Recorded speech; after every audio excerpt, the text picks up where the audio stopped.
The Church of Jesus Christ.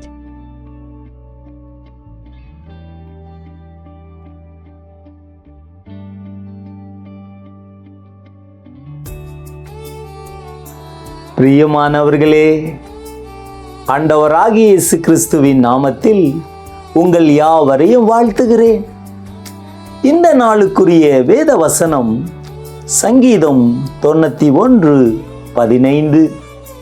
அவன் என்னை நோக்கி கூப்பிடுவான், நான் அவனுக்கு மறு உத்தரவு அருளிச் செய்வேன். அன்பான தேவ பிள்ளைகளே, கர்த்தர் உங்கள் ஜெபத்தை கேட்கிறவர்கள் மட்டுமல்ல, பதிலளிக்கிறவரும் கூட. பாருங்கள், பாகால் தீர்க்கதரிசிகள் காலையிலிருந்து மாலை வரை அவனை நோக்கி கூப்பிட்டார்கள், பதில் கிடைக்கவில்லை. ஆனால் ஜீவனுள்ள தேவனை ஆராதித்த எலியா கர்மேல் பர்வதத்தின் மேல் வந்து பலிபீடத்திலே நின்று ஒரு சிறிய ஜெபம் செய்தபோது உடனே வானத்திலிருந்து அக்கினி இறங்கி வந்தது, பலிகளை எல்லாம் சுட்டெரித்தது. ஆகவே அவனுடைய ஜெபத்துக்கு கர்த்தர் பதிலை கொடுத்தார்.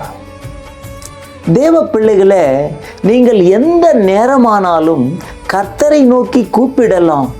அவருடைய கிருபாசனங்களும் அவருடைய இருதயமும் உங்களுடைய ஜெபத்துக்காக எப்பொழுதும் திறந்தே இருக்கின்றன.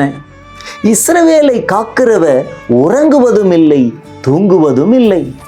ஒரு தாயின் கண்கள் தன் குழந்தையின் மேலே பதிந்திருக்கிறது போல கர்த்தருடைய கண்கள் உங்கள் மேலே பதிந்திருக்கிறது. என் நாமத்தினாலே நீங்கள் எதை கேட்டாலும் அதை நான் செய்வேன் என்று வாக்களித்தவர், குழந்தை இல்லாமல் மலடியாயிருந்த அந்நாளின் ஜெபம் கேட்டு தீர்க்கதரிசியாகிய சாமுவேலை தந்தார். பாருங்கள், எசேக்கியா ராஜா வியாதிப்பட்டு கர்த்தரிடத்தில் கண்ணீரோடு மன்றாடின போது, உன் விண்ணப்பத்தை கேட்டேன், உன்னுடைய ஆயுசின் வருஷங்கள் 15 ஆண்டுகளை கூட்டி தந்தேன் என்று சொன்னவர் உங்களுடைய ஜெபத்தையும் கூட கேட்கிறவராயிருக்கிறார். நீங்கள் கிறிஸ்துவிலும் கிறிஸ்து உங்களிலும் நிலைத்திருந்தால் நீங்கள் கேட்டுக்கொள்வது எதுவோ அது உங்களுக்கு செய்யப்படும்.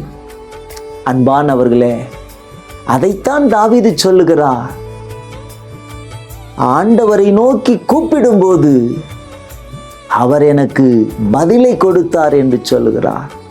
அதே தேவன் எந்த காரியத்தின் நிமித்தம் நீங்கள் கூப்பிடுகிறீர்களோ, ஆண்டவர் நிச்சயமாக உங்களுடைய ஜெபத்தை கேட்டு உங்களுக்கு பதில் கொடுக்கிற தேவனாயிருக்கிறார். ஜெபிப்போமா?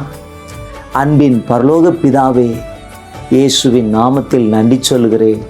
இந்த வார்த்தையை கேட்டுக்கொண்டிருக்கிற இந்த நேரத்தில் தானே எத்தனையோ ஆண்டுகள் என் ஜெபத்துக்கு பதில் இல்லையே, மறு உத்தரவு இல்லையே என்று சொல்லி கலங்கி சோர்ந்து போயிருக்கிற ஒவ்வொரு தேவ பிள்ளைகளுடைய வாழ்க்கையிலே இப்பொழுதே ஒரு பதிலை கொடுத்து பிள்ளைகளை ஆசீர்வதிக்க முடியாது ஜெபிக்க. அவன் என்னை நோக்கி கூப்பிடுவான், நான் அவனுக்கு மறு உத்தரவு அருளி செய்வேன் என்று சொன்னீரே, அதே தேவன் இன்றைக்கு யாரெல்லாம் என்னை நோக்கி கூப்பிடுகிறார்களோ உத்தரவு கொடுத்து ஆசீர்வதித்து பலப்படுத்தி நடத்த முடியாது ஜெபிக்கிறேன். கிருபை சூழ்ந்து வளட்டும். துதி கன மகிமை எல்லாம் உமக்கே செலுத்துகிறேன். இயேசுவின் நாமத்தில் ஜெபம் கேளும் நல்ல பிதாவே, ஆமென். God bless you.